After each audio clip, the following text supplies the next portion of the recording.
Hi, I'm Scott Reall, author of the Journey to Freedom series and founder of Restore Small Groups, and this is our moment of hope. And today the topic is kenosis, which is a Greek word for which means to empty out. And I came across kenosis about 7 years ago when I was studying Thomas Aquinas' material on the validity of God that he wrote a long, long time ago. And Aquinas said that the first argument he had for the validity of God was what we called the argument of motion. Nothing moves itself, so everything starts off with something has to move it. And for him, that was God.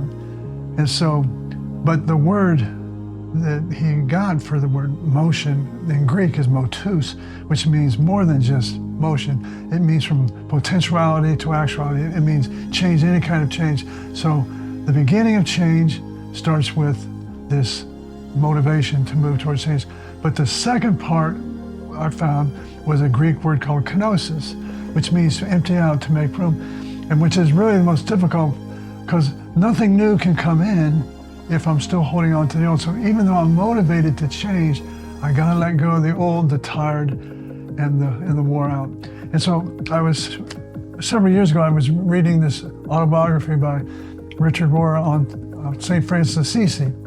And it started with this in the preface, something old, something new. And this is a poem by Neil Donald Walsh that Rohr had in the book.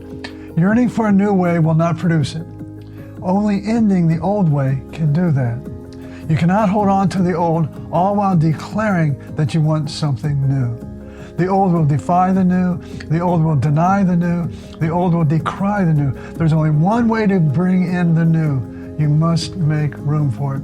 Then he goes on to talk about St. Francis. He said that Francis was a master of making room for the new and letting go of that which was old, tired, and empty. And he says, much of Francis' genius, what he was always ready for absolute newness from God. And I love that, to be ready for the absolute newness of God. So to get ready for the absolute newness from God, I have to make room for it. I have to let go of things that are dysfunctional and that are weighing me down. But we fiercely cling to what we know.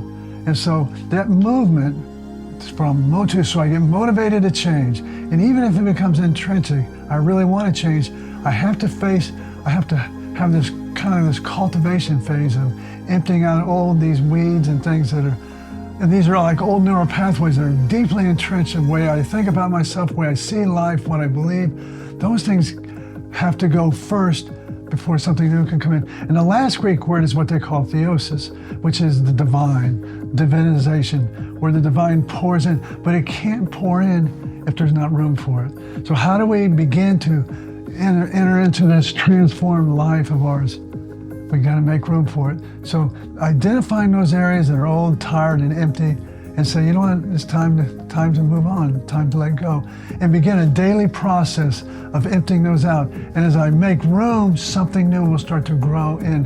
And so it's the beginning of the best part of my life. So my word for you this week is get ready for absolute newness from God. I love how Richard Rohr quoted that about St. Francis of Assisi. Make room for absolute newness from God, and He will pour in. That, I think, is the most difficult part of our transformative process, but it is also the beginning of the greatest changes of our life. So God bless you, and remember, stay on the path, and we're better together.